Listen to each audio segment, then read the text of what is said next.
Welcome in to another episode of the My Two Bits Gators Football Podcast.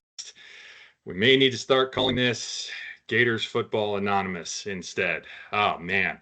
I'm one of your hosts, Ben, joined as always by my other host, Mr. Randy. Randy, how we feeling, bud?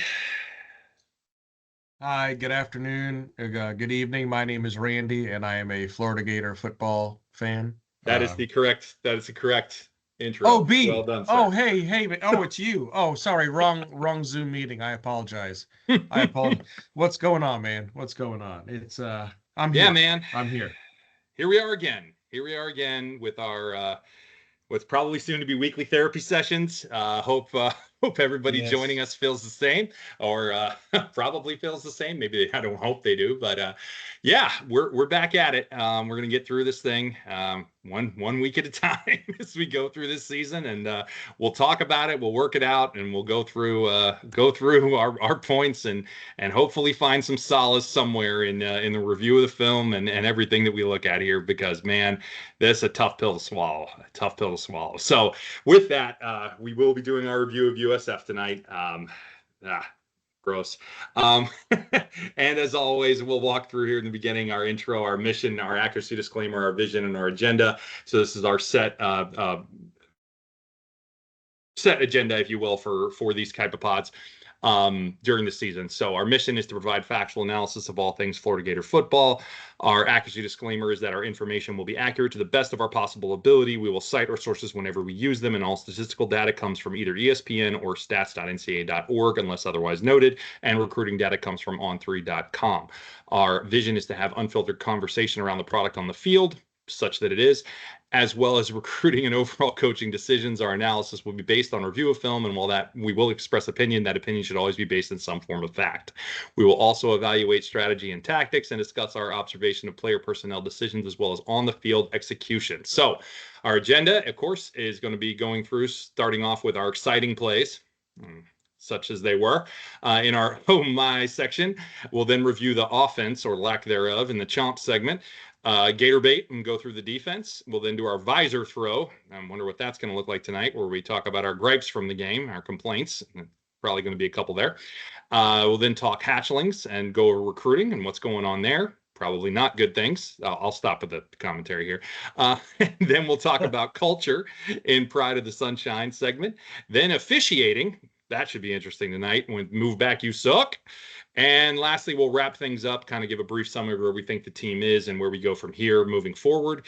And then, of course, play Keep It or Pitch It and review our sim results from NCAA 26, which, of course, was grossly inaccurate in regards to the results of the game, but was not inaccurate in results to the key stat of the game. So I'll bring that up when we get there.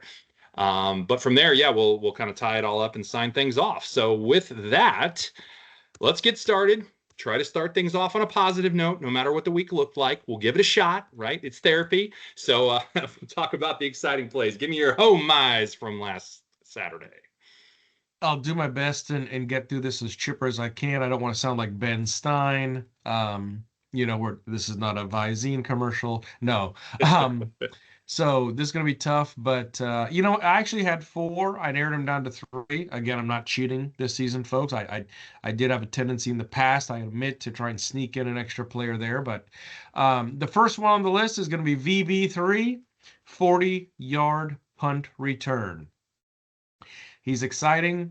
He's provocative. He's got wheels. He is VB3. He's a game changer in every way, and that punt return was just a small example subsect of what he can do.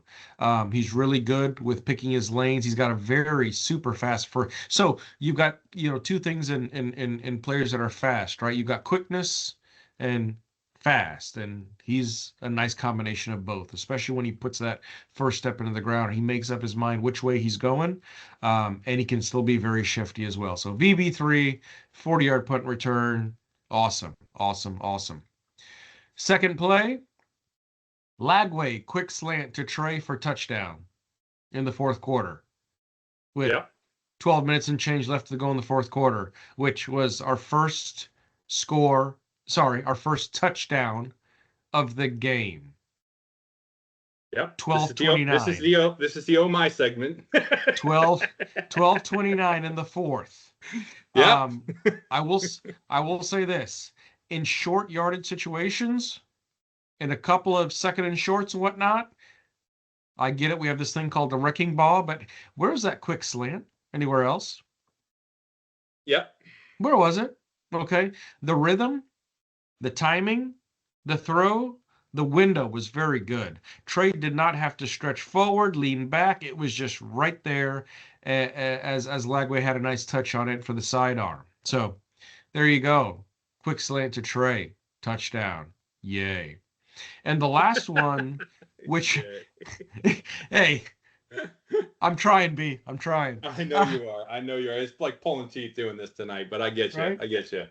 The last one I will say that did get me off the couch a little bit.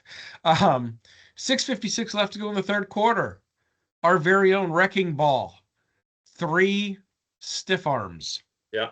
One at the line of scrimmage, one 2 yards after the line of scrimmage, and the very last one 4 yards after the line of scrimmage. Got the first down, got hit out of bounds. Got hit as he was going out of bounds. But either way, we've seen a stiff arm or 2 out of him. I've never seen 3 stiff arms on one run in that fashion. Holy smokes, Jaden Baugh, get him the ball more and more and more. So those are my exciting plays, B. What do you have? Yeah, so it's funny. So for those who might be new to listening to the pod, if there are any out there, we do not talk about this stuff beforehand. We have the agenda, we have it set, and then we pick the plays that we like. Now, I will tell you, obviously, we have the whole game to go through, and certainly it makes sense to me that we align on some of this stuff some of the time. But it's remarkable to me that some of these things that come together. So I don't have all 3 the same, but 2 of the 3 are the same. So Okay. I'll start with the first one that's different. And again, we do not compare these notes beforehand, so it's just kind of remarkable sometimes. So the first one I have, it may not seem like an oh my, but I had to call it out because I've seen this play before, and I'll explain what I'm talking about. So it was the throwback screen to Jacoby in the third quarter for a 20-yard plus gain. Actually came right before the ball run. Oh, yeah. We have attempted this play multiple times prior. So what happens is we basically make it look like it's a play or a screen that's going to go to the right, and then it actually is a throwback to the left. So it's a misdirection. We have attempted this play multiple times. It has never worked. I'm actually not sure it's ever gone for positive yardage. It has never been executed properly. Well, we got it right on Saturday, and it was nice to see that it was executed right. It was blocked beautifully, and that's how it's supposed to look. The whole team flowed the right way. The offensive line flowed to the right, and then it was a throwback to the left, and Jackson was wide open with good blocking downfield, and he took it for a very sizable gain. That was nice to see. It was really great, and it was a solid gain and really started the drive off nice. We were deep in their territory, or in our territory, and really got it out nicely. Then, number 2, to your point, was the triple stiff arm. Absolutely unbelievable. Baugh had several great runs in this game. Should have had more. We'll get to that later. But outstanding run here. Guy comes in behind the line, poorly blocked by it's either Livingston or Hansen. I can't remember. Tight end missed the block. And guy gets into the backfield, and he stiff arms it. Okay, Baugh's capable of that. Then the next guy comes downfield, linebacker, stiff arms him. Wow, pretty impressive. Then the third guy comes down the field and Baugh stiff arms him. I mean, just amazing stuff what he is capable of. And if he hadn't stepped on the line right there, just barely out of bounds, he'd have gone for another 10 yards on that run. Just incredible. The kid is special. You know, I made a comment the other night when they showed Saquon Barkley squatting 585 pounds on Thursday Night Football to open the season. And I'm like, lightweight, because Baugh put up over 600 in the offseason. So... And he's 19. He's 19. Are you kidding me? Like, exactly. And he might be 20. I don't know when his birthday is, but still ridiculous. Absolutely ridiculous. What were you going to say? In addition to the yardage, he probably could have had a 4th stiff arm. You're not wrong. He probably could just have. Saying. I mean, just saying. He is ridiculous. All night he wouldn't go down, right? Multiple different times. I absolutely love it. We need to see more of him. Napier was asked if he was going to get more of the carries moving forward. Of course, the answer is no. They're going to continue to rotate the backs. You know, typical. Don't even get me started. You're going to hear about it later. We'll move on. There's time for Again, it. There's time for it. This is oh my, so we'll stick to the positive stuff. Last one I have is the VB3 punt return, as you might imagine. Now, this one obviously is a no-brainer for oh my. Great decision, I will say this. Great decision to make him re-kick this right after the 5-yard penalty to give him another shot at actually returning one. That is a smart coaching choice. I will give credit where credit's due. That was a good call. I will. That was a smart coaching choice. I think it was, one of 3 on the night. And that was really, really good. Vernell continues to show great vision. As you mentioned, he has quickness and speed, and he has that dynamic. So this was something that Percy had, and I'm not calling him Percy by any stretch of the imagination, but he has the dynamic ability to change direction at speed. He doesn't slow down when he changes direction, and significantly changes direction, not just a little cut. Really, really cool to see that, because that is hard to stop. When he gets going, very, very difficult to slow him down, or certainly to stop him. And one other thing during this game, you saw outstanding decision-making from him of when to catch it and run, when to fair catch it, right, when to let it go. He about played it perfectly. That's a heck of an asset to have in a true freshman. That's heady football. Often not something you have in a true freshman punt returner. So really good to see that as well. So that will wrap up the oh my's. We will move on from the positive things to something quite a bit more negative, quite frankly, and that's where we're going to talk about the offense in the Chomp segment. So, as always, we'll get things started here with our QB rating and our yards per carry. For those that don't know, we use the NFL QB rating. We find it to be more consistent, less variability in it, and it is a scale of 0 to 158.3, where anything over 100 is good. And really, I'd say it's not really good, but it's very much above average if you're over 100. So Lagway's rating in this game, last week he was like a 140 or something like that, just so you know. This week he's an 85.67. So below 100. So I can't call it good. It's average, right? 85.67, right in the middle of the range. It's an average rating. And our yards per carry, perhaps more disappointing, was only 4.29. That's pretty low versus a group of 5 opponent, I would say. O-line did not consistently block well, though I would also put some blame on this on the play calling and when it was called. It wasn't so much the choice of run or pass, it was when it was run or pass. And again, we'll kind of get into this more as we go through. So to start off with, I will try to start with the only positive on the night that I really saw, and I mentioned this when we did the reaction. I did see Trey running routes. I did not see Trey used only as a gadget guy, right? He was running real routes out there and generated 4 explosive passing plays, not him solely, but we generated 4 explosive passing plays in the passing game, despite them taking away our deep shots, right? Because as we know with Napier's offense, when you only send 1 or 2 guys deep ever, you can take that stuff away if you want to as a defense, which they did. Right? Which most teams have been doing, even dating back to last season, by the way. You go back and watch the tape, didn't get a whole lot of deep shots versus FSU or Tulane. Really didn't. Not a whole lot of air yards on the ball.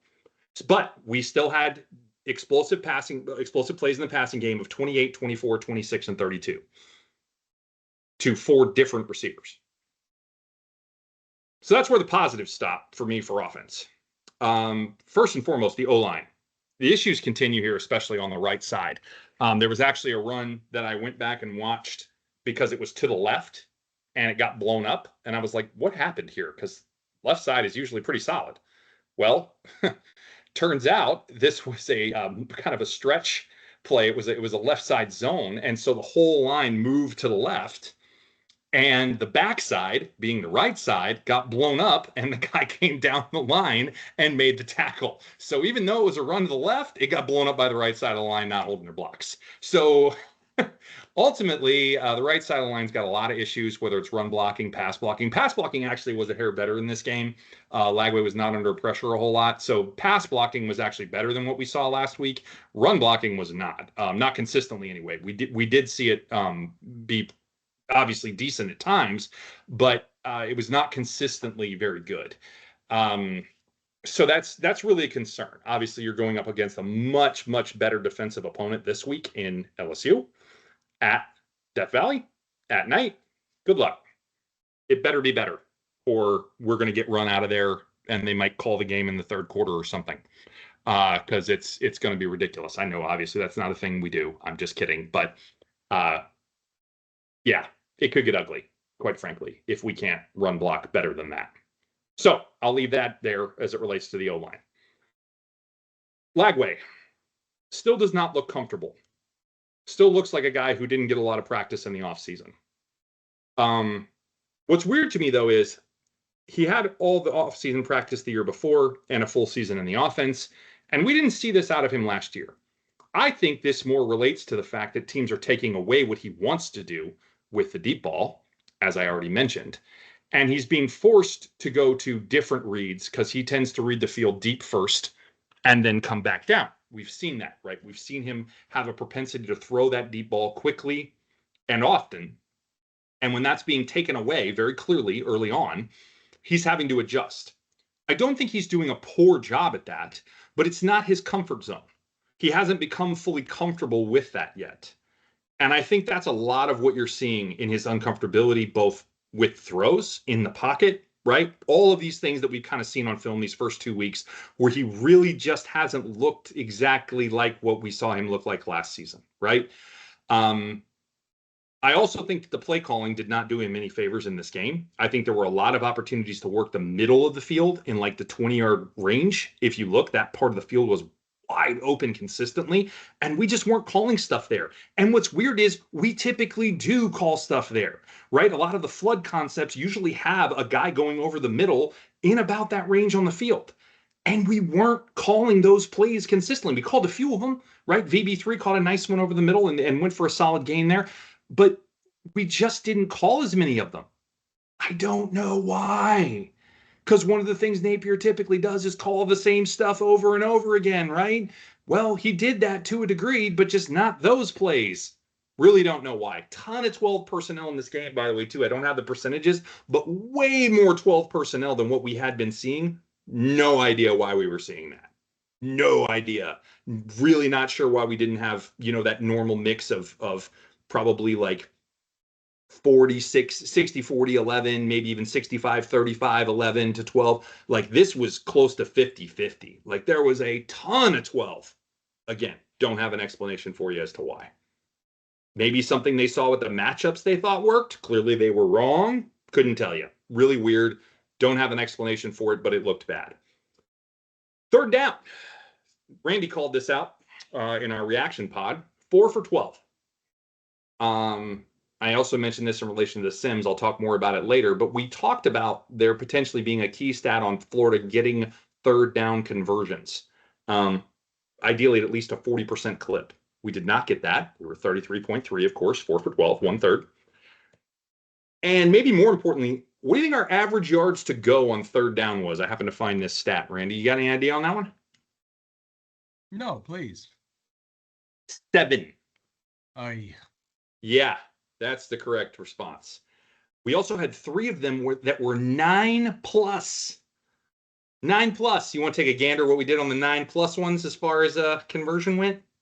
Yeah, that'd be an 0 I don't know, a 0? Yeah, okay, that's a 0. Yeah, 0 for 3.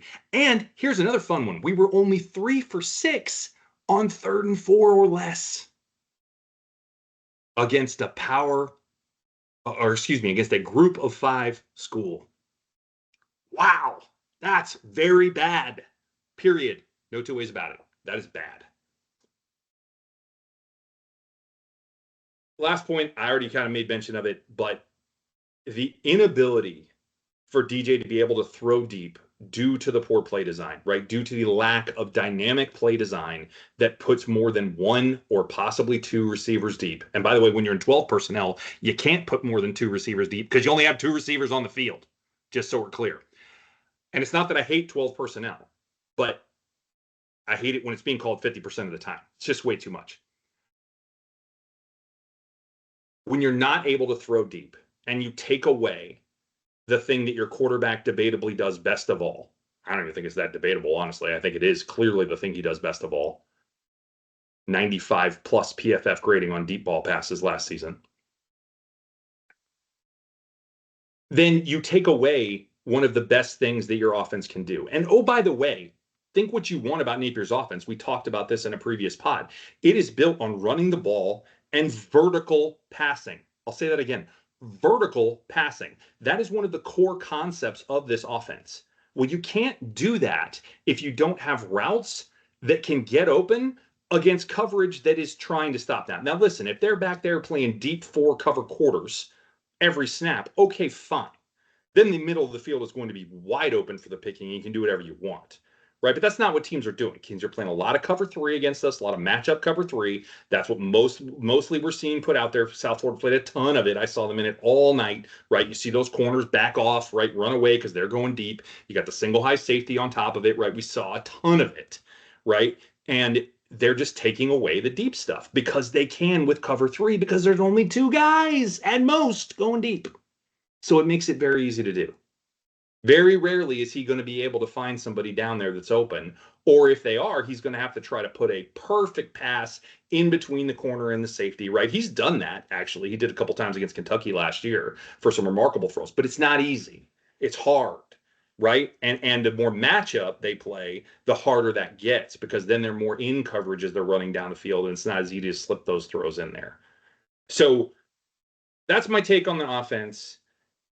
As predicted, and we'll get into more complaining about why later in advisor throw, but as predicted, Napier, leaves us wanting so much more out of all the talent that we have on this team. And yeah, we're just left wanting, as a feeling that we're very accustomed to as Gator fans. So what do you got?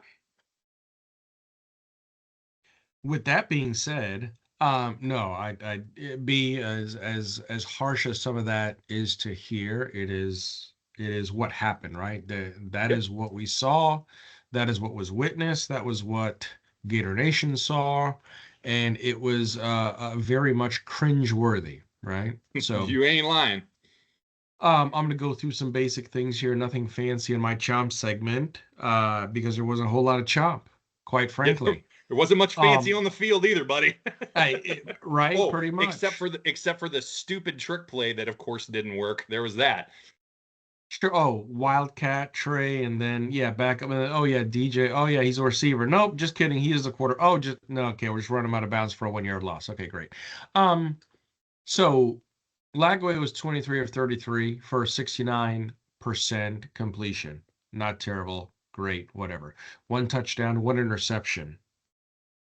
1 interception. Well, that should have been interception. That might not have been interception, but we're missing some cameras, but couldn't do the full review to confirm, but couldn't be overturned, whatever.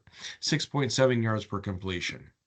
Jaden Baugh, 18 carries, 93 yards, 5.2 yards per carry with a long of 15. Jaden probably should have had about 22 to 24 carries in this game and about 120 yards at about 5.8. Okay, we have this thing. We have this beast of a man back there ready. And don't give me the, Jaden gets 2 snaps and Jacoby Jack Cheese gets 2 and 2. No. Jaden Baugh can carry the ball 22, 24, 25 times a game. No, I'm not saying we need to do that, but in cases like these where this happens, he's built for it. He's built different. He's built very different. And especially when the mention that you just had, B, on 3rd and short, hello. Mm-hmm. Hello. Jaden Baugh. Calling your number, kid. Every time. Every time. Okay? DJ Lagway looked interesting. We have words like, oh, great, right? Serviceable, manageable. Here's what I'll throw in. Lost. I'm going to say lost. Wow. Yeah. I've got 3 examples, but we don't have 4 hours. I'm going to list one play in particular that I saw that actually is going to speak to a couple things that you just mentioned, B. All right, let me hear it. Okay. First play of the 3rd quarter. We're at our own 25. DJ drops back. Pump fake. Doesn't see anybody, theoretically. As VB3 is flashing across the where did you mention that? Oh, yeah, the middle. The middle. Mm-hmm. The middle. 11 yards in front of Lagway, and there's not a defender on him for 5 to 7 yards. Mm-hmm. Misses. Next up to release off of his block, Jack Cheese. Jacoby releases. He sees Lagway kind of scrambling. Okay, he releases. 7 yards in front of Lagway. His closest defender, 4 and change yards away after he releases off of his block. Lagway continues to hold the ball. Head's not up, though. Head's down. Jukes, turns, tucks, tries to make a move, steps back. Jacoby sees where he's at, knows what he needs to do. He goes into the backfield. Pitches right to Jacoby. Mm-hmm. Jacoby's got nowhere to go. There's already 3 defenders that have collapsed. Stumbles. Thank goodness we got forward progress. Tackle for loss, -1 yard. This type of play happened. The difference was VB3 was involved in another shallow cross. Trey was involved in the other shallow cross. It was there. It was there. It might have been the second read, but it was there. +8, +11, +9. Keep the ball moving in rhythm. Keep going. DJ does not look like DJ. He just doesn't. I'm sorry. I agree. Yeah, he's hyping guys up, and yeah, he says all the right things in the presser and all, but on the field, you know what? That is not the same DJ of last year. People say, oh, a sophomore slump. Okay, sure. He was injured. He was out 7-8 months. Spring camp, then fall camp, then the calf, then the time. Yeah, we get that. But at the same time, look at what he did last year. Look at what he did last year late in the season at 75, 80% health. Yeah, on a bum hammy. Yeah, exactly. Okay? That's why, I'm sorry, folks, it does not compute for me. Yeah, something's weird for sure. There is something up. And if so I do believe him when he says my body's in good shape. I feel good. Okay, great. So what is it then? Are you afraid to get hit? Are you afraid to, because I'm telling you what, Byron Brown on the other side, whew, looks like how DJ looked last year. Yep, agreed. Especially before he got hurt, right? Mm-hmm. And so I say to that, hey, guess what? Still eating great value vanilla.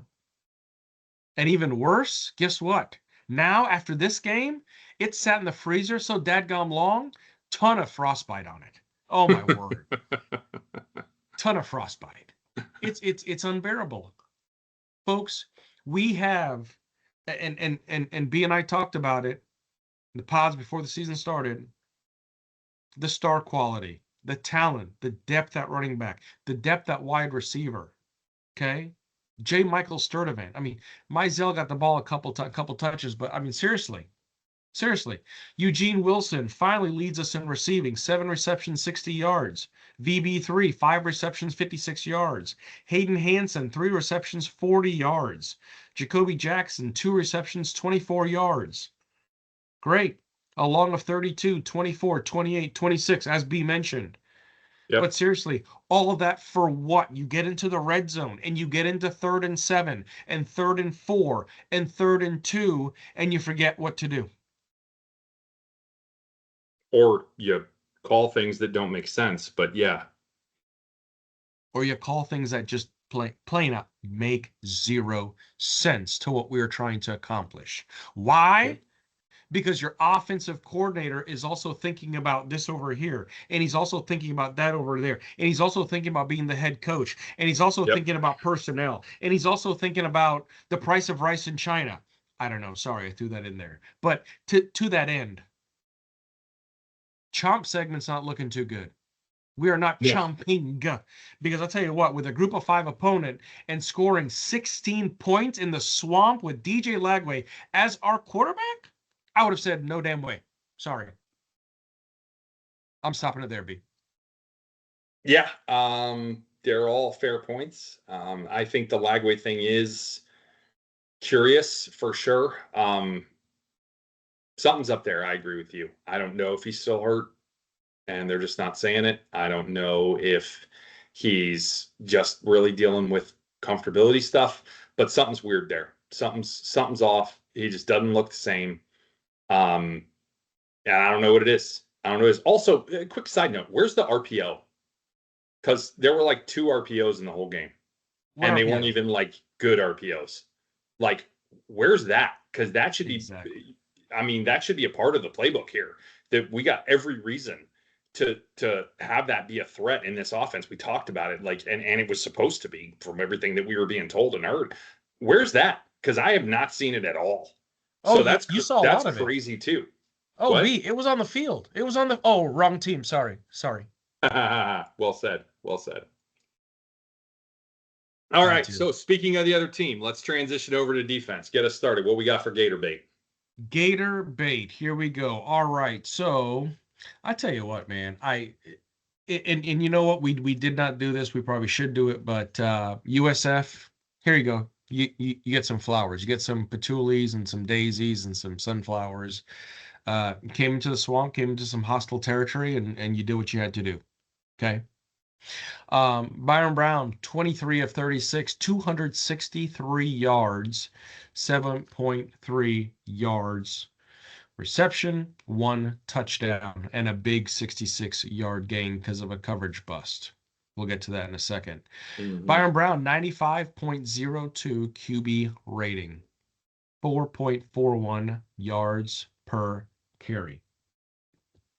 You know what, B, I tell you what, go back, because obviously hindsight's always 20/20. But if you're to go back in this game and just predict a future for me and say, hey, the Gators held South Florida to 18 points in the swamp. Awesome. We at least scored 34, probably. Okay. You would have thought so. You would have thought so, right? At least 30. At least 30. 28, 27. I don't know. Something. Something. Right? Folks, over the past 6 games, UF's allowed 11.67 points a game. Our defense has allowed 11.67 points per game. They've limited explosives to only 4 explosive plays. But unfortunately, a big one of those happened Saturday night. So, we all know about it by now. But at the end of the day, it's about 2 minutes left in the third quarter. Sheriff Denson, Dijon Johnson got caught up. Ball's up in the air. Gets to Singleton. Johnson and Denson fall down. Singleton goes in, 66-yard touchdown. It looks that easy, right? Let me replay it for you. Brown gets to the line, notices that we've got personnel coming off the field, and you've got half of our players looking to the sideline for the play. And USF is already lined up to snap the football. What? Well, kinda. There's some debate there, but yeah, keep going. Yeah, I get it. But at the end of the day, you know what USF's MO is. You know that they're trying to run fast. Yep, for sure. You never want to get caught up like that, especially the way that Denson and Johnson did. It just stinks that that's what had to do. You got that there. Okay, let me take you back to the second quarter. About under 15 seconds to go. It's 3rd and 8. Okay. Brown's scrambling. Jaden Woods gets to the backfield. Jaden Woods is about to bring him down, gets his paw on him, but Byron Brown is kind of a big guy. Mm-hmm. Okay. Evades him, can't sack him, breaks 3 tackles, stumbles to inside the 10-yard line with 4 seconds to go. Easy field goal to end the half, give them a little bit of momentum. Okay? There's that. I'm going to take you to 2 minutes ago in the fourth quarter on their 39-yard line. Bubble pass to Isaac. Breaks 3 tackles to the Yeah. UF 33 with 1:54 left to go. We know it happened before that, but at the end of the day, you're missing 3 tackles to set up a big gain in territory, and not to mention within field goal range with limited time left on the clock. For whatever reason, B, this defense, okay, we talked about it before, bend, don't break. They broke 3 different times on Saturday night. I thought it was interesting. The other thing is that you really can't fault 11.67 points a game over the past 6 games. Yep. We're not going to talk about Brendan Bett. The act was what the act was, inexcusable. Leave that alone. But for whatever reason, B, I did not see the killer instinct in this defense when it mattered most. I did not see a defense that was willing to beat the brakes off guys, beat a block, get to the ball as quickly as possible. I saw a lot of missed tackles in that fourth quarter. Total of 11 missed tackles for the game, correct? Supposedly, yeah, it's unofficial, but yeah. Right, but I feel like almost half of them came in that fourth quarter, especially under 5 to go. Yep, there were a bunch in the fourth for sure. The positives, the defense held him to low points. You can't ask too much more than that. Low points and low explosives from a team that's big on explosives. Right? But at the end of the day, it just wasn't enough. And especially when you look at the silly mistakes, the silly flags, the silly penalties. And here's the thing. Let's say that we're able to score. Let's say we're able to get a field goal and go up, and we put it away, and we get a 1-point win. We get a 3-point win, a 4-point win. You know what? At the end of the day, it might not have been pretty, but 2-0 looks a whole lot better than 1-1 right now. My man, well said. Well said. Right? And at the end of the day, it's hard to blame the defense. I'm not going to put blame on the defense. Again, I just cited 3 specific plays, but again, I wanted that killer instinct at the end. I didn't see it. Yeah. And I'm just going to leave it there for now, B. Yeah, I do think the defense, I think is a great point there. The defense had a chance to put this game away at the end there, and they didn't. We've had to call on them before, and they answered the bell a lot last season, to your point. Yeah. They didn't answer the bell this game at the end. I think they answered it for most of the game, but they didn't answer it at the end. And that's a valid point. That's a valid point. It very much felt to me like that last drive, especially once the penalty obviously happened, of course, with that really atrocious stuff, unexcusable. And then obviously that big play that you mentioned, the screen, I called it my impact play on Saturday night. It seemed like they kind of threw the towel in there, honestly. And that's not something I'm accustomed to from this team at all. Not a great sign, really. But yeah, it really did not look great there in that last sequence of plays. So giving my overall thoughts, but it's a great point. It's a great point. Overall, I thought this continued to be pretty solid play from the defense. I'm not mad at the defense, to your point, right? Secondary coverage was solid, right? That was a question mark we had going into this game. What does pass coverage look like? I thought it was really good, honestly. I thought it was really good. Devin Moore looked outstanding. Dijon looked really good for most of the night. The linebackers look really good in coverage. I got no complaints, honestly. Secondary coverage is probably some of the best I've seen consistently, especially downfield, outside, of course, the one play where we got caught with our hands in our pants, whatever you want to call it, right? We were not ready. Again, Napier made a comment today, and I thought it was fair. Not defending Napier here, but I think it is a fair comment. He didn't even think their offensive line was set when they snapped that ball. He said they had guys standing up like they weren't set, and I think when you go back and watch that, there's a case to be made there, right? That line was not set. That line's supposed to be set for 1 second before they snap it. That didn't happen. No way. So very much a questionable call there in terms of that not being being in ready to play formation by the offense. So we weren't ready. That's on us. I'll take the blame because we shouldn't have been looking at the sideline for a call against a team like that. You have to know the call against a team like that, right? You don't have time to look at the sideline. We know how fast they play. To your point, it's a valid point. But except for that one, they really didn't get us. We really did a good job taking away what they showed to be their strength, both last year and last week in the explosive plays. We only allowed 2 passing plays over 20 yards. One was a coverage bust. One was a missed tackle. They already talked about, well, multiple missed tackles, but still, right? Sure. That's it. Those are the only 2 explosives over 20 in the passing game, in the whole game. That's it. Those 2. You talked about both of them. That's it. As you mentioned, though, missed tackles overall were an issue. 11 is not good. I mean, it's not the worst number. Again, I don't know if that's official, but anything over 10, it's not a great game. Again, especially against a inferior opponent. I'm sorry, this is an inferior opponent. Talent-wise, this is an inferior opponent. It's not disrespecting USF.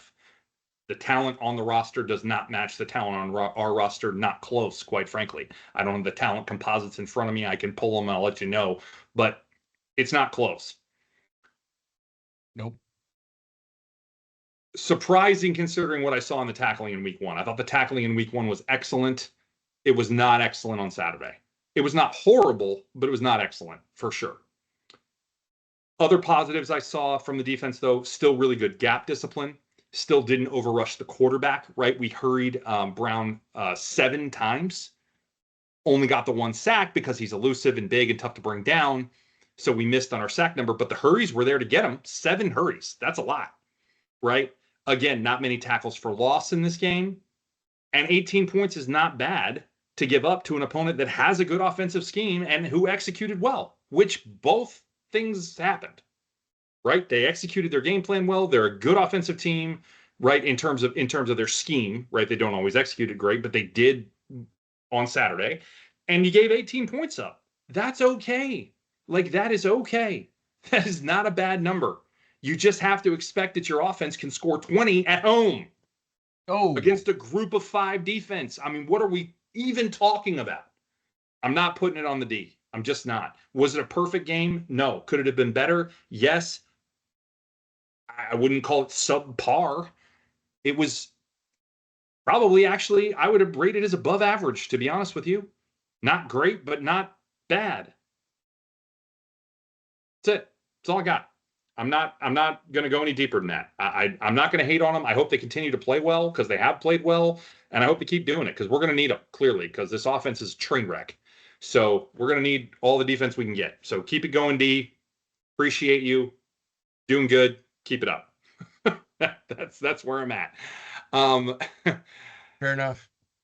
On to visor throw. Here we go. Get ready. If you have a drink, take a sip because it's going to get fun. All right. Let's start with play calling and design, as per usual. This is a running theme on this pod for 3 years, if you've been listening. Here we go again. As I mentioned before, teams have focused on taking away the deep ball because they know it's what Lagway is good at. And they know it's how we can really hurt them. And again, it's very easy to do when you have 1 to 2 receivers running deep. I've already said this. I'm not going to belabor the point.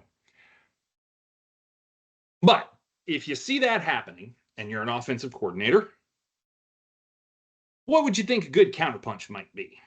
Maybe leaning into the run game with your outstanding running back? Seems like maybe a good idea. Did we do that? No, we did not. We still ran the ball, but we didn't lean into the run. We kept it a pretty even mix of pass and run. Head scratch? Yeah. And then, of course, there's the clock management that we always have issue with near the end of games. Now, I understand that the play call may have been an audible, that we may have had a run on, and that DJ may have audibled out of it. So maybe that's not on Napier. Maybe. I don't know. I can't know. I'm not in the headset. I don't know what's going on. The announcers called it out that he could do that. Heath, I think, said something in the press box about that he did it, so maybe he did.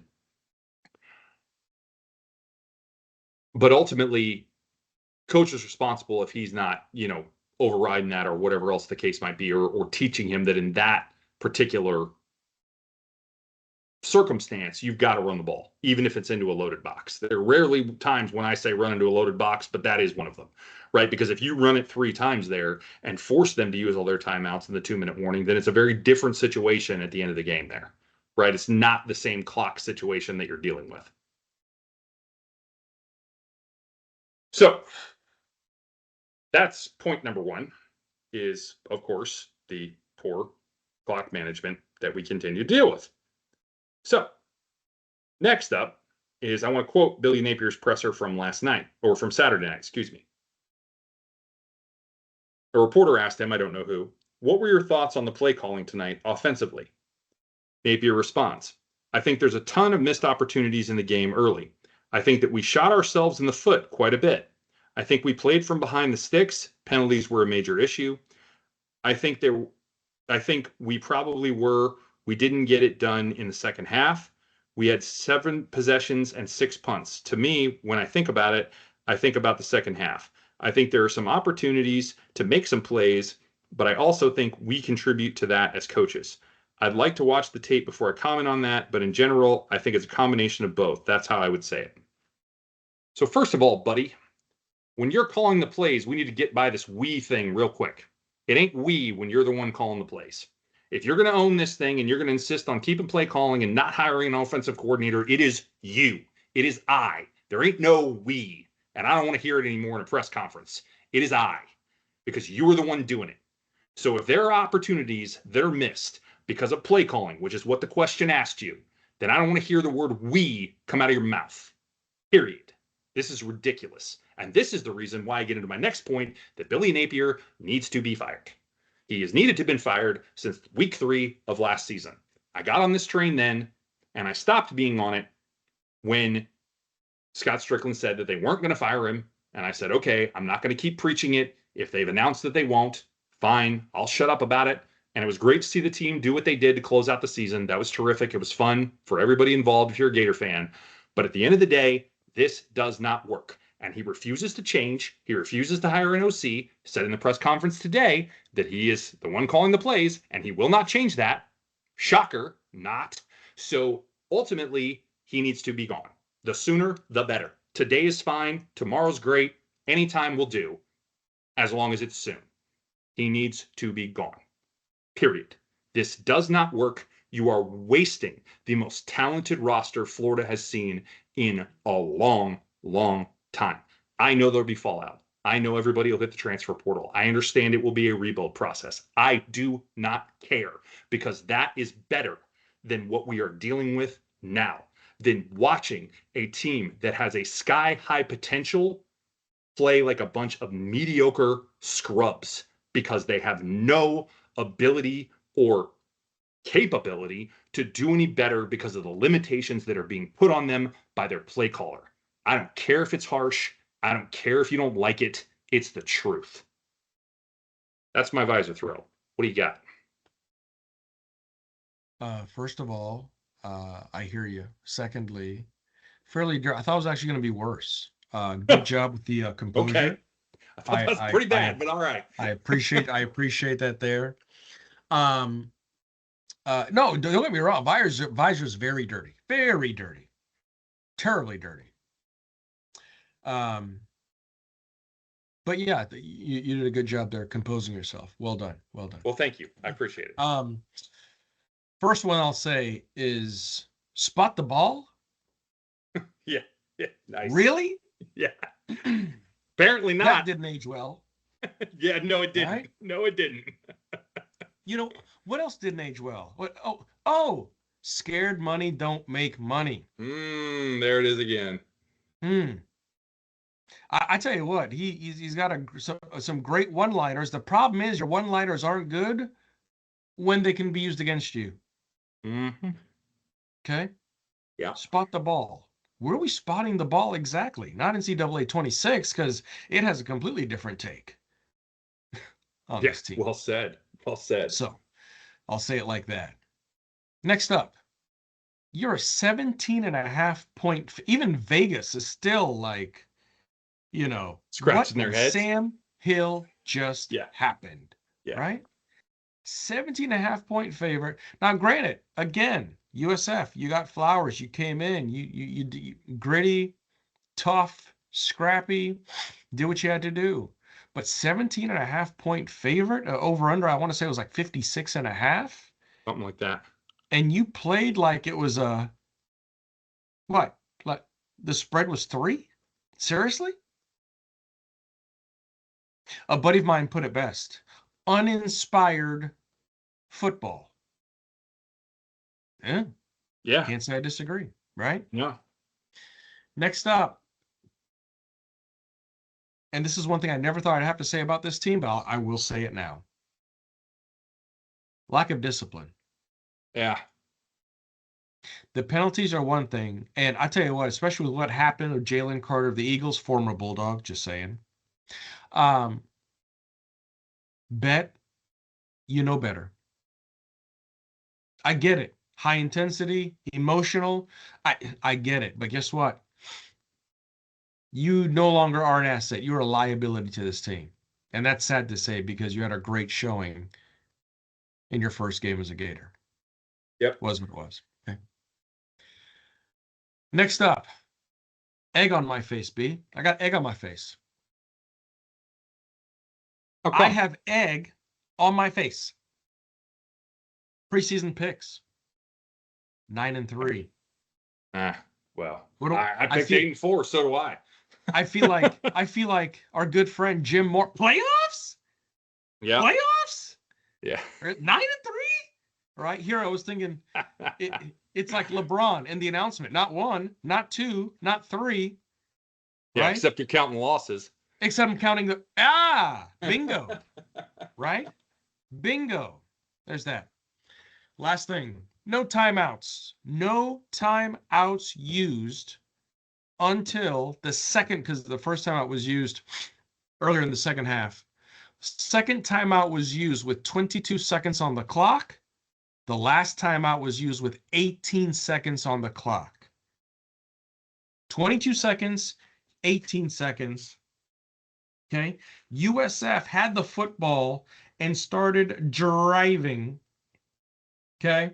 With 2:22 left in the game. Let that sink in. 2:22. Didn't call a timeout until 22 seconds, 18 seconds on the clock.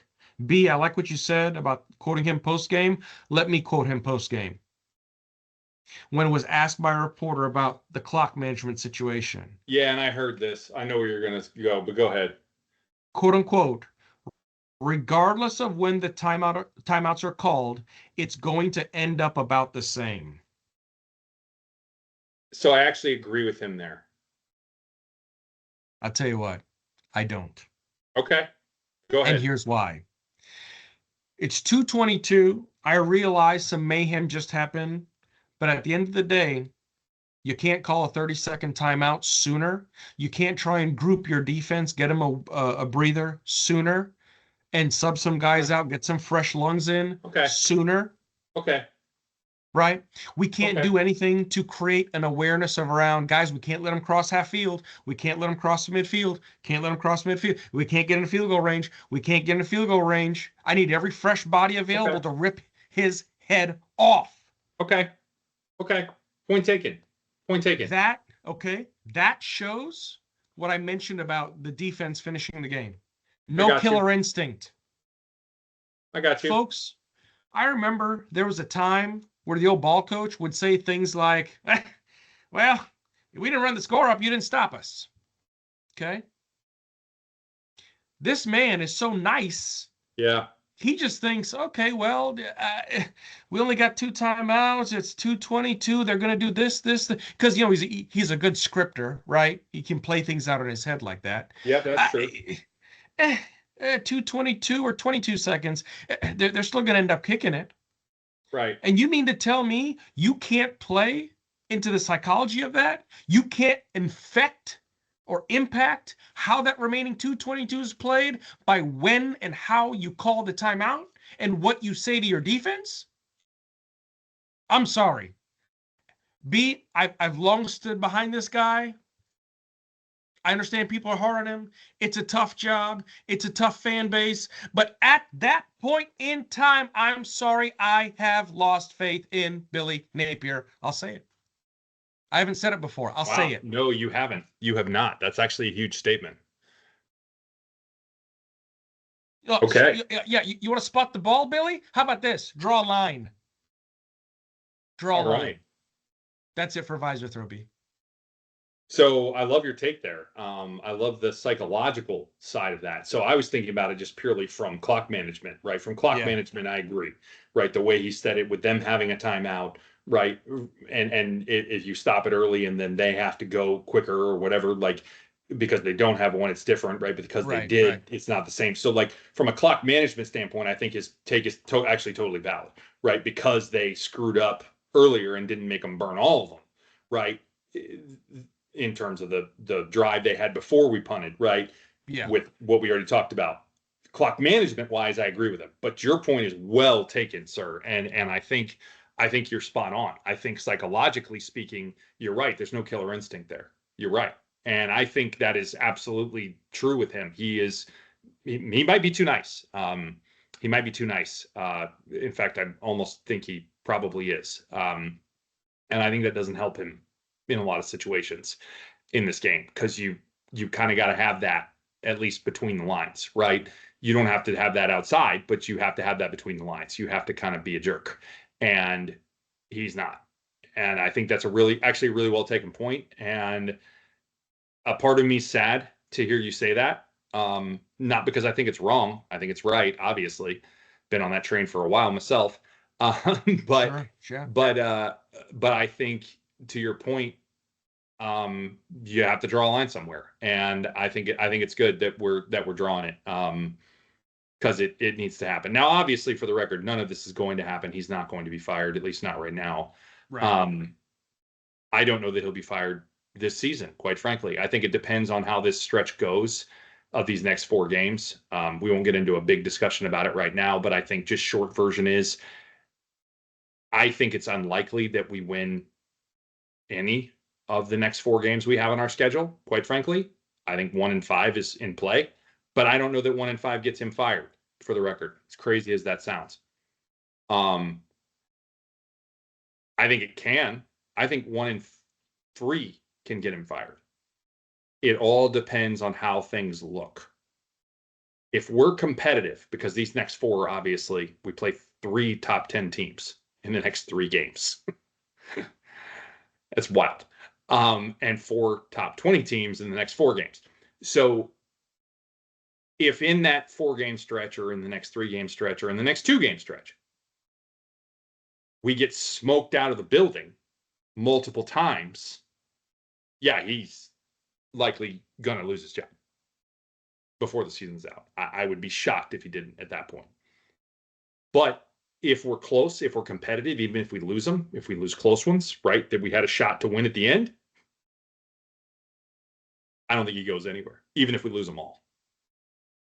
That's just my opinion. I don't think it's right. I don't think it's smart, but I think it's what happens. So yeah, I'll leave it at that and we'll move on. Okay. Let's talk recruiting. Only notes I have here, really, we'll keep this brief tonight. There were several key recruits expected to attend this game, including top 50 player Caden Henderson, who is a teammate of a current Gator. But I don't remember who now. Apologies. But I can't imagine that losing to a group of 5 school helped his recruitment, nor did it with any of the other prospects who were in attendance. This class will crumble like last year's did, and quickly if we do not turn this season around, and fast. And we're likely not going to. So just be prepared. That goodwill and that good stuff that we've seen on the recruiting trail, remember that all kind of built when we started winning at the end of last year. That'll flip real quick if we start going down the losing rabbit hole. We will lose recruits in a hurry, just like we did last year, except the difference will be we won't get them back unless we somehow start winning again. It's not always about that, but in year 4 of a coach with this much talent on the team, you better believe it is. And you know what? Fair. I don't even fault the guys. I would want to see that too. So that's all I got on recruiting. You got anything else? Yeah, no, that was good. B actually had the same thing about Caden Henderson, and he's over there in Tampa in Jesuit over there with Will Griffin. Ah, So, that's who it was. Thank you. Thank you. Appreciate yep. that. So there's that, and then no changes from last week, folks. Right regarding our rankings: 53% in state, 74% blue chip, 19 commits, no 5 stars yet. We're still ranked number 13th in the nation. And Ain't another go thing, B, ain't gonna be none um, coming on that 5 star. yeah, yeah, you're not kidding. You're not kidding. Caden Henderson did have a quote saying that he said again, this is him saying that the loss does not affect his recruiting at Florida because he sees the bigger picture. So obviously, hope words that are hope that words. hope that's true. Yeah, words are words. Kids take, kids flip, kids move, kids change their mind all the time. So Yep, that's true. to that end, yeah, Yep, fair enough. All right. Well, I hope that's true because he'd be a nice get. He's a good player. yeah, All right, moving on. Culture, pride of the sunshine. A couple interesting things here. Obviously, you mentioned it already. We talked about it a little, the spitting incident. yeah, We've talked a lot about how good we felt the culture was on this team, how good we felt the players were from like the quality of person on this team. That makes me question a lot of that when I see something like that happen on the field. Obviously, it happened 2 years ago as well. If you're familiar with Jamari Lyons in the Florida State game 2 years ago, uh, it's not great to see that. Now, obviously, that was before the culture was really fully established. I think back then, so it's a little different to see it now. Um, don't get me wrong; I get anybody can make a mistake, but that's a pretty big mistake. Um, he's also new to the program, so you know maybe he gets a little bit of a culture pass. He doesn't get a pass, but maybe he gets a little bit of culture pass. Like he doesn't know what it is yet. Um, he definitely doesn't get a pass for what he does. Let me be very clear about that. That is completely unacceptable. I don't want to make that confusing in any way. But it's not good, right? It's not a good look for culture. It's not a good look for this team. It's not a good look for us as Gators. I don't like anything about it. And frankly, I hope he is suspended next week. Period. I know they're having him apologize to everybody and their mother, which is good. They should. But I want more than that. Frankly, I don't care if they kick him off the team. I'm going to be honest with you. That's how strongly I feel about that. It's completely unacceptable. It's just not what you do. I mean, we're not Jalen Carter in Georgia. We're not. End of conversation. Next thing, uh, interesting tweets with Jonathan Odom in response to, oh man, the receiver went out of my mind because I didn't write that one down. Who was he responding to? Help me out. Do you know? Jacob Copeland. Thank you, Copeland. Yes. Um, and tweeted that he had a concussion and that Napier asked if he was faking it when he still had symptoms after 2 weeks. I don't know what to make of this whole thing, man. This is pretty wild. Um, I'm not sure that I really believe that it happened the way that he said he did. We have a lot of players that are testifying basically or have been testifying prior to anything bad coming out how much they love playing for this guy, this staff, these coaches, this people, this environment. You've seen evidence on the sidelines, right? And so have I, but like of coaches interacting with players and how it's more positive and all this stuff. Like, I'm not saying he's lying, but I wonder if there's something being taken out of context here, if it's being a little misconstrued, right? I don't know. I don't know. But this doesn't match what we know about the culture piece of this program. I don't know if there's context missing, like I said. What don't we know here? Regardless, it's not good to hear. Um, I don't know. I'm pretty conflicted about it, to be honest with you. But it is definitely something that I would want to have a secondary source on, right? We don't just take something at face value. You'd like to verify stories like this. So I would like to hear somebody validate this, right? Give credence to it. And I'm not calling Jonathan Odom out, but I am a little concerned, but also questioning what's really going on here.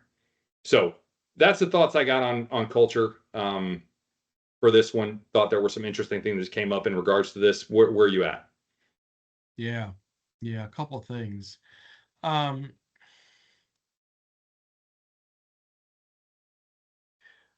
Yeah, the Odom tweet was definitely interesting. Yeah. Definitely interesting. And that's the thing, right? Because we've heard a lot of players talk about Coach Napier and no, enjoy playing for him. He's a player's coach. He's even a better man, and he's preparing us for more than football. And okay, sure. Um, it's not like back in Urban's days, right? Whether you're eating steak or you're eating wieners, hot dogs. Right. That's it. So, um, here's my deal with Pride of the Sunshine right now. What's tough for me is hearing the banter, right? So there's gonna be outside noise, there's internal noise. There's a lot wrong right now with this program. I mean, you can't argue that. You can't argue the fact that a group 5 just came in USF, and again, we gave them their flowers. They came in and absolutely, I feel like in multiple areas of the game, beat us, outplayed, outcoached, outworked, especially when you look at some of the areas in which Isaacs, the running back, just took it to us and kept his feet going. And it's almost as if they just wanted it more. They wanted to prove a point. They wanted to just know that if they can get a win in the swamp, it's not the fact that they were undefeated against us. It was the fact that this was our best team that we put on the field. And they had a chance to deliver a massive upset in the swamp, not just what they did to Boise State the week before. And the bad thing about that is, even though I rewatched this game, I did not see the body language I normally see on the sideline. It was there, yeah, but not. It just wasn't there. It was there, but it wasn't. Not to the effect that I'm used to seeing it when the camera pans over to the sideline. There's Hmm. that. Second That's thing, huh? interesting. No, it's just Yeah, interesting. yeah. Of course, we didn't have all the camera angles because a few cameras were Yeah. out of commission because of the weather. We'll get there in a Whatever. minute. Go ahead. Yeah. Um, Billy opens up the presser. Not Yeah. good. A direct quote. Not good enough. It's my responsibility.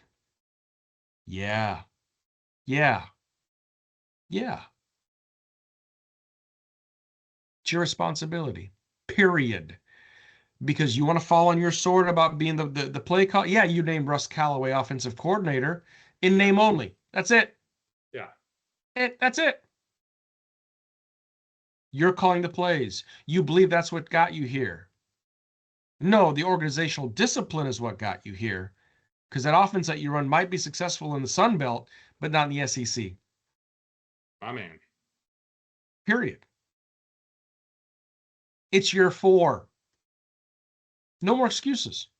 Yep. No more excuses. This was probably the if not one of the worst games that we've played from a discipline standpoint. I'm not even talking about what happened last year with Texas because Lagway was out, a bunch of people were out, Yeah. we were injury laden. Okay, it looked like we did in the beginning of the season, and this is what has me worried because I look at Graham Mertz, the start of last year. We're going, hey, Graham, remember Graham Mertz 2.0? Graham Yeah. Mertz, second year in the offense. Graham Mertz is going to have this thing, right, by the jugular, and he's going to take it, Mm-hmm. and we're going to infuse DJ, and everything's going to be good, right? Mm-hmm. Hmm.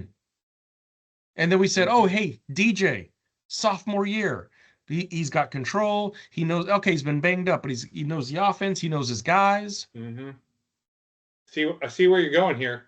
See where you're You going here. see, right? I didn't see that position on DJ's body language looked bad, flat out bad. I'm sorry, Mm-hmm. flat out bad. And Brendan Bett, you should be indefinitely suspended. I'm sorry. You might be a great asset on the field, but what you did on Saturday night, classless, tasteless, no place for it here in this program. Yep. I'll stop there.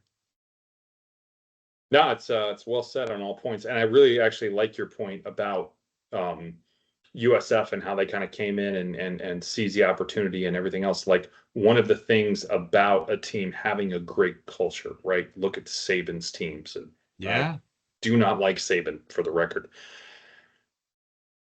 One of the things that he was really, really good at, right, was getting his teams to play well, no matter who they were playing and no matter what kind of shot they were being given by those teams, right? He Hmm. got his teams to play up to the standard that they were capable of week in and week out. Didn't matter who was on the opposite sideline. Made no difference whether it was a huge opponent or an FCS school. Didn't matter.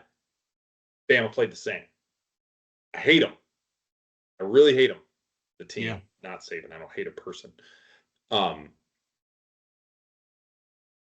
but he instilled that.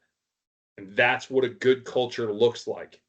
And I really thought we were working towards that here. I thought we were getting there. I thought that's what we were seeing. Saturday night showed me it is not what we were seeing. And if he doesn't have that piece, if we were wrong about that, I really didn't think we were, but if we were wrong about that, poof, and he's got no legs to stand on. None. Not that I think he should have any anyway, but he's got none at all without that. All right, moving along. Officiating. Move back, you suck. And they sucked, as we like to say in this segment. Poorly officiated game, obviously. I think that goes without saying. Two we're going to call out. Well, two I'm going to call out. I'll leave it to Randy here to say what he wants to say here. For those that don't know, anybody new listening, Randy's a high school official, has a unique perspective for this segment. It's part of the reason we do it, but we also do it because we want to make sure that we include all aspects of the game. And obviously, officiating is an aspect of the game. We will call out whether we see bad calls for or against Florida. This is not a segment of only bad calls against Florida. I want to make sure that I delineate that here before we start. So there's only two that I'm going to pick on here.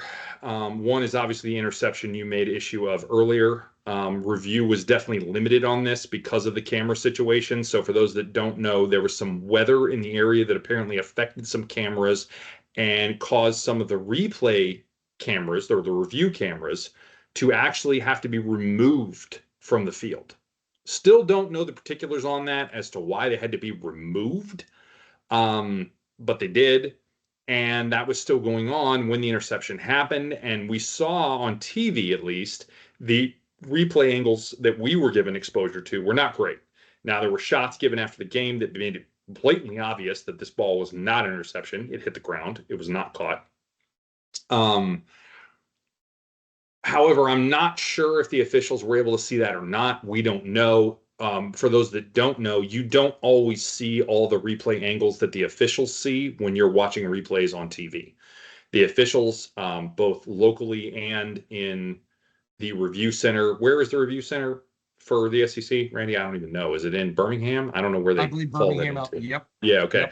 Yep. So there is also a remote replay booth that looks at these as well while games are going on. When they do a review and they look at them comparatively, you don't necessarily see all of the angles that they see on TV. They give you the TV camera angles, but you don't necessarily see every replay review. So I don't know what all they saw, what all they didn't see. I'm not aware. We're not aware, for the record. However, the fact that a photojournalist was able to capture this clear as day doesn't bode very well that they weren't able to get the call right on the field when it was blatantly obvious that this ball was on the ground and his arms weren't even on it at all. Not a great look, clearly the wrong call. However, I will say that I don't know what happened with those cameras, so perhaps they were limited in what they were able to see. I don't know. But it's worth, calling out. The next one I'm going to call out is one Napier called out, and I think rightfully so, and they sent it to the league for review, and they should have. And it is the offensive pass interference call on Hayden Hansen that brought back the TD for Livingston that obviously would have been the difference in the game.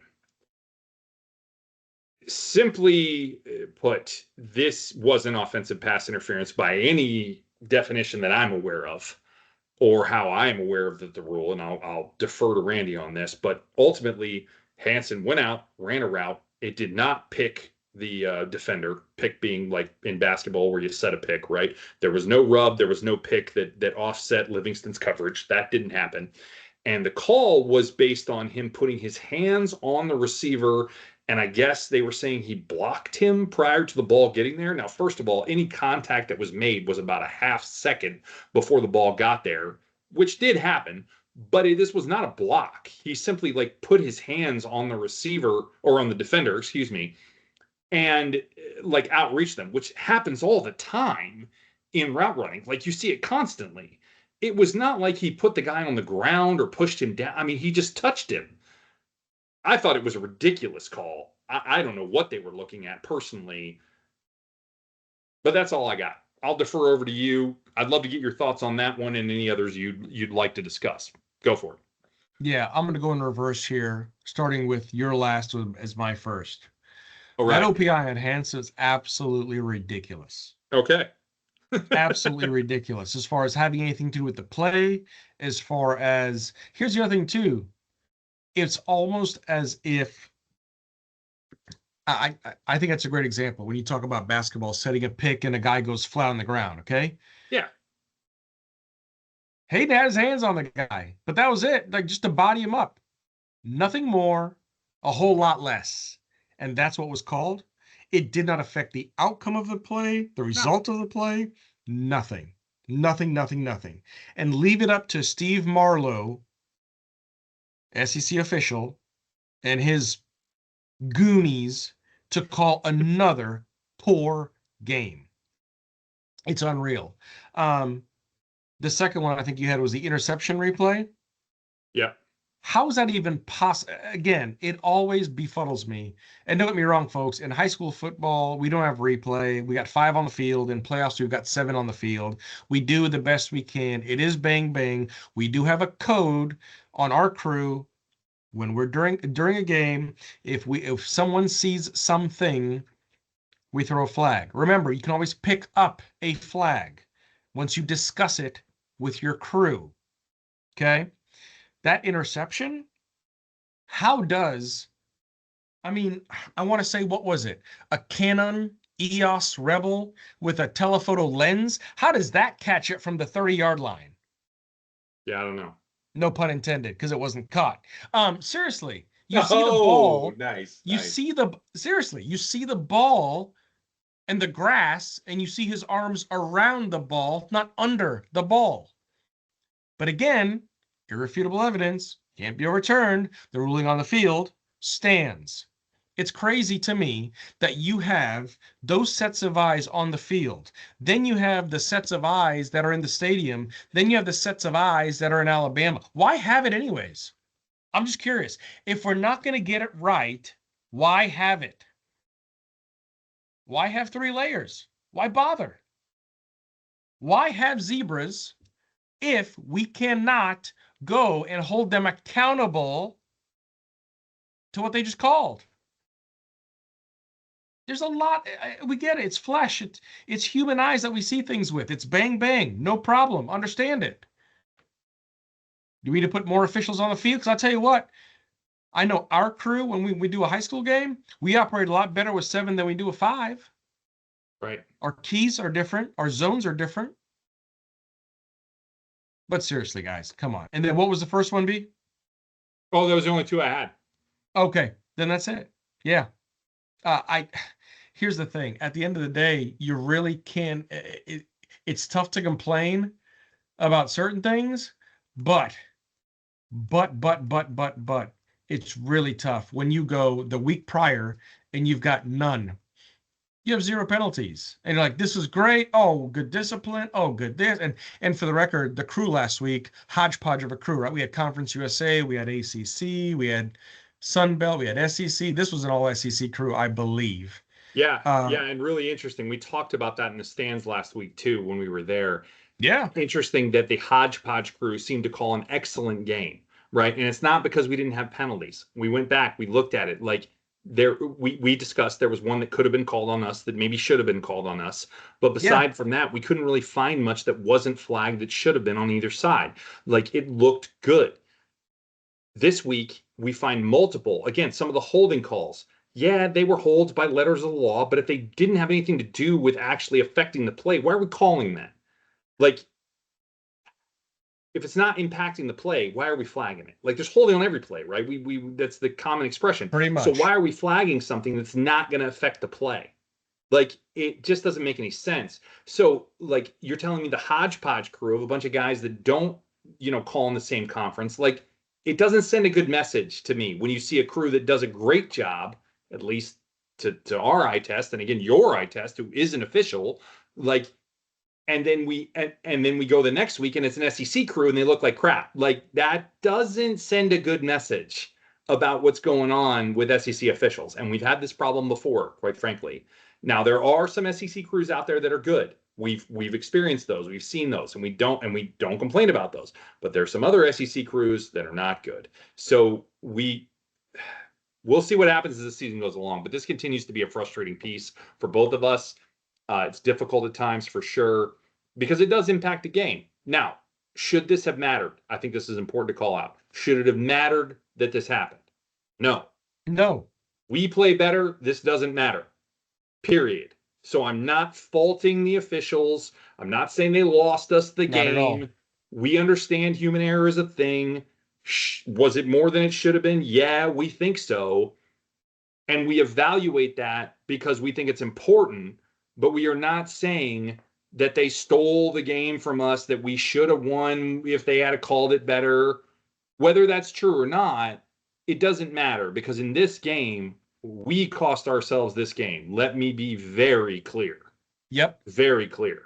We are not putting this on the officials. No. I want to make sure that's stated. All right. Moving along. Well said. And the last thing, the only one thing I'll mention is, only one thing. There was a flag on Dijon Johnson. Okay. Oh, for the pass interference? 10. Oh, yeah, yep. That was questionable too. Good call. With 2:22 left in the game. Now, Dijon Johnson was on Singleton like white on rice in a paper plate in a snowstorm. He was on him, all of covered up. Hand came in, batted the ball. Was that grounds for PI? I'm sorry. If you're going to call that, you've got to call the play that Mizell was covered up in the second quarter. Well said. Mizell was blanketed the same way, no call. Well, I would argue Mizell's was way worse because the guy was hanging on his back. With Dijon, he was behind him, right, and he reached over him, but he didn't turn him, right? He didn't do it, and he wasn't actually like on top of him. That guy was hanging on top of Mizell. Like, they were not the same, and yet one is flagged and the other is not. To me, one is way more blatant than the other. Like, I mean, they're both potentially fouls, to your point, but like, you're right on. If you're calling one, you absolutely have to call the other, and when you didn't call the first one, you cannot call the second. You can't. And that was both, I think, coming from the side judge. That was his call on both of those plays, very similar. So we finished with 11 penalties, 103 yards. Yeah. I felt, honest to goodness, in my heart of hearts, calling that game, I felt like it should have been closer to seven or 8 for about 85 yards. Yeah, and that's not even counting in the holdings that were debatable as to whether or not they affected the play. Because again, the holds were holds, but were they needed to be called in terms of effect on the play? So we'll move on. Let's wrap this thing up. Let's talk about where we go from here. Yeah. Why don't you run this down first for us? All right. So Billy Napier is at 500, folks. Let that sink in. 20 for 20. It's a Barbara Walters special. Ooh, Barbara, take the report back. Forget Barbara. Let's get Hugh Downs in here. Rest his soul and hers. Culture. What B? It's year 4. It's no more we're almost there. It's no more we've got things to fix. It's no more we think we have the right people. It's no more that no. This should not be happening. This is the last thing we should be talking about in game 2 of this season. 17.5-point favorites. And came away with a loss in the Swamp. Will lightning strike twice? What do I mean by that? Well, last year, you remember, wins against Ole Miss, LSU. But guess what? We're about to hit an amazing, and not in a good way, a gauntlet. Okay, LSU in Death Valley, Miami, Texas, Texas A&M. Oh, and by the way, guess what? After that, a layup game is Mississippi State. What did Mississippi State do this past weekend? How did they look, B? Oh, they beat the 12th ranked team in the country. Jeff Libby's got some things going. Jeff Libby got himself more cowbell. So, folks, get this. At LSU, at Miami, Texas comes to the Swamp. Welcome, Arch. At A&M, 12th man, Towels, ROTC, Havoc. Mississippi State, they're coming to the Swamp. Then Georgia, neutral site, whatever. Then Kentucky, semi-layup, whatever. At Kentucky, Kroger Field. The Stoops will be there in attendance. Then Ole Miss. Then Tennessee at Ole Miss. Tennessee at the Swamp, and then Florida State, who all of a sudden can put up almost 80 points a game, like it's nothing. Yeah. Folks, to say the phrase "it doesn't get any easier" is an understatement. Yeah. Is an absolute understatement. Can lightning strike twice? I know this is Florida. There's a lot of friggin' lightning in Florida. I don't think so. Remember when Strickland backed Napier, especially after the debacle in Texas? Mm-hmm. One of the stipulations was hiring an OC. And I'm going to cite here Andy Staples, alum and UF insider. But guess what? No OC hired. Finished out the season. An amazing run. These players banded together around Lagway, around each other. They played for each other. They played for Napier, which I've never seen anything like that happen to salvage a season. 4-5 team finishes 7-5 and then 8-5 with the bowl. Just goes on a remarkable run, beat multiple ranked teams. It was incredible. Remarkable. What happens now? Because this is game 2, and guess what? You're 1-1 for 2 years in a row. Yeah. No, 3 years in a row, sir. My apologies. 3. Yes, 3. 3. You're correct. Thank you for that. 3 years in a row. Yep. Really? It's the same old, right? Next thing. Notre Dame. I'm going to bring up Notre Dame for a reason. We know Ohio State won the title last year, but guess what? Notre Dame lost in the championship game. Notre Dame lost to Northern Illinois last year. People were calling for Marcus Freeman. They were calling up Notre Dame overrated. Riley Leonard should have stayed at Duke. No way. No way that they're going to be a CFP contender, much less a national championship contender. Here's the biggest difference between Notre Dame of 24 and the Gators of 25. Notre Dame had an easier schedule to work out the kinks, to fix it. Guess what? That schedule I just read off, at what point in time there are we going to work and tweak and move and fix and turn and adjust? Can't do it. You got to do it between Sunday and Thursday. And you got to do it fast. And whatever you got to do, you got to drink that juice. To get yourself locked in, do it. Put up or shut up. It's year 4. You're not wrong. It's go time. It's go time. Spot the ball. Spot the damn ball, right? What are we talking about here, folks? If you're gonna say it, it's time to do it. And by the way, it's actually year 4 of 1-1. I just went back and checked. Thank you for the cross reference, B. I appreciate the reference. Absolutely, check. Absolutely. 4 straight years of 1-1. Mm-hmm. What are we doing? I believe the definition of insanity is doing the same thing over and over and over again, but expecting a different result. Are we going insane? Because we're not entertained. Kind of feels like it. Bingo. So where do we go from here, B? There needs to be a quick fix, ASAP.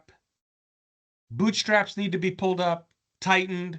We need to go into battle. We need to go into war. We need to scrap. And those players, forget the coaches for a second. Those players need to play for pride, need to play for each other. That's what got them out of last year. That's what they're going to need to draw on to make it through the next 6 games.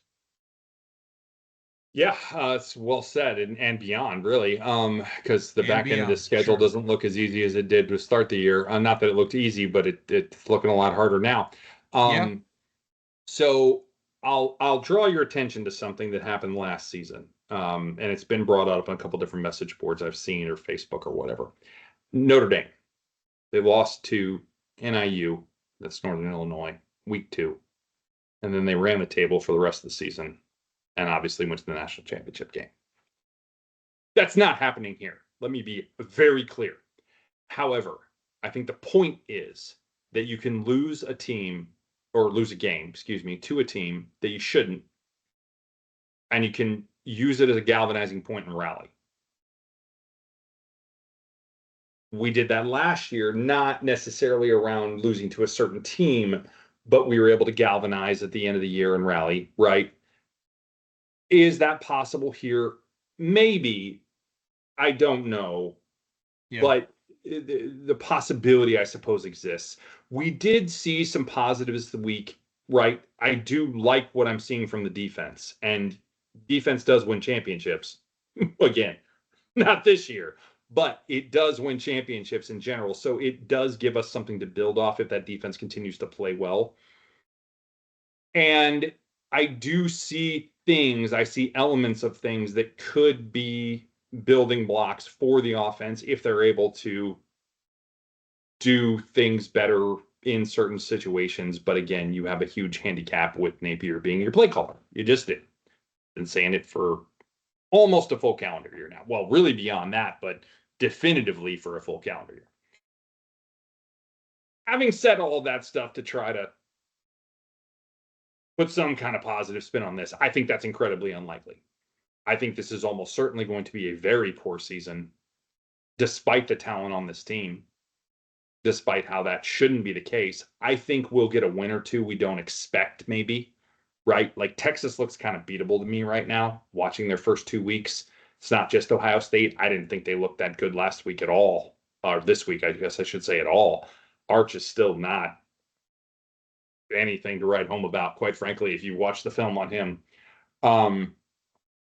I think there's opportunity there, and their defense is not the world beater that I thought they were. They are better on paper than they look on film so far, much like us. Not as dramatically, but but they are. So there's an opportunity there. Not saying we'll win the game, but like that's one of those ones where like I'm not going to be floored if we win it, right? But like there are always opportunities within the schedule where things kind of open up in ways you don't expect. Could we get a win or two we don't expect? Yeah, for sure. Is this team going 9-3? No, it's not. I don't think it's going 8-4 like I predicted. I'm not sure it's going 7-5, quite frankly, after what I saw this weekend. We're going to have to see some dramatic change for that to happen, and we're going to have to see it real quick, to Randy's point, because the next 4 are the gauntlet of the season, as we have already discussed. So I'll leave it there. We'll see what happens. Yeah. I'm just hoping we don't get run out of Death Valley this weekend and we at least make it competitive. That's my only goal. So to that end, let's talk some keep it or pitch it. Go through last week's results first. I went 1-2. Randy with a smooth 3-0 and takes the lead on the season, 4-2 to my 3-3. Very nicely done, sir. You called that one. Yeah, man. 3-0 is nice. We can get me 3-0s and keep it or pitch it. That's a nice week. So just to recap, we said that UF will hold USF to at or below 35% conversion on third down, keeping with a top 30 defense from last year's numbers. We were at like 38%. We kept them to 38 and change, something like that. We both pitched that. We said it would be close, but we pitched it. We were both right there. That was the one we both got right. And then I started with my misses.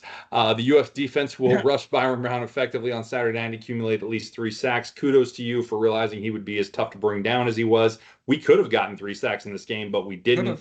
I kept it, you pitched it, and you were right. And then lastly, the Gators offense will rush for at least 171 yards against the Bulls defense this weekend. We should have, had we done this, we might have won. We could have, we didn't choose to with the play calling. I kept it, you pitched it, and of course we rushed for, I believe, 133, I believe is the number, something like that. It was in that neighborhood. Don't Yes, quote me sir. on That's it. it. Okay, 133. it's going from memory. Thank you, appreciate it. Yep. So to that end, that's my 1-2. That's your 3-0. Well done, well done. So again, 3-3 and Thanks, sir. 4-2 on the season. Nicely done. Good, quick early comeback for you. Yeah. All right, so let's get to this week's picks. So first up, UF is currently converting third downs at 44%. That's only because of the LAU game. And this season, and LSU, excuse me, is only allowing 23.1% conversion on the same. Pretty big discrepancy there.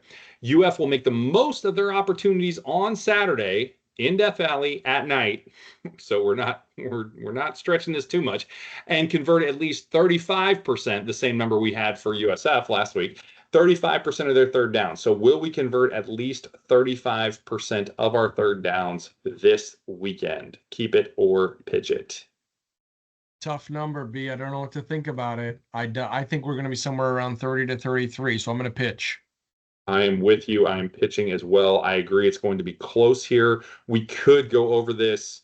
It's a tough number, honestly. I think it's possible we go over, but I'm going to go just under as well. I'm with you there. I think it's probably right around what we had this week, probably in that low 30s range.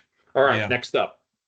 Both LSU and Florida's defenses have been stingy this season in allowing points to be scored on them, each holding opponents to under 10 points on average so far this year. As we mentioned, they've been quite good. Both of them have been, though. The Gators will continue to not allow frequent scoring opportunities and hold LSU at home to 24 points or less. Keep it or pitch it. Yeah, so I look at last year's game. Obviously, it means nothing because we're here in the swamp and it's different. So I look at what we tried to do there. I like what we tried to do a couple other times, and I've really gone back and forth on this number, and I am going to pitch it. I am as well. I'm with you there. Oh, okay. I think it's really close here. I think this could end up being accurate. I don't think we give up more than, say, 27. If we had a set 27, I'd have taken it. But I think we're right around that number. We'll see if that's correct. We don't typically do score predictions, but like if I was going to give one, I would probably put LSU at 27, and I think we're probably like 21 to 24, something in that neighborhood, if I were going to do a score prediction. Again, we don't typically do that, but there you go. All right, Florida currently ranks 17th in time of possession at 34 minutes and 20 seconds per game. The Gators will continue to perform well in this measure and possess the ball for more than half of the game. Keep it or Marco. Yeah. So at the end of the day, LSU is averaging highest time of possession in the country. Well, second highest behind West Point, right? So West Point's up there with 38. LSU's number 2 at 37. We're averaging 34 and change. We're on the road. I'm sure there's going to be some designed runs in there. So therefore, on that basis, I'm going to keep this one. Interesting. Okay, I'm going to pitch this one as well, or Marco this one as well. You didn't laugh nearly hard enough at the Marco. I was waiting on that. I saved it for the last one, and I did not get near enough laugh on Keep It or Marco. Because I hope you're getting the reference. Yes, I'm getting it, because I was like, you caught me off guard with it, but at the same hand too, I was like, did he really? Did he yes, really? I did. For those not familiar, this is the LSU reference from 2020 when Marco Wilson threw the shoe against LSU and cost us the game. So keep it or Marco. All right. I am Marcoing it. Randy is keeping it. There you go. All right. There's the picks. They're in. Well at all.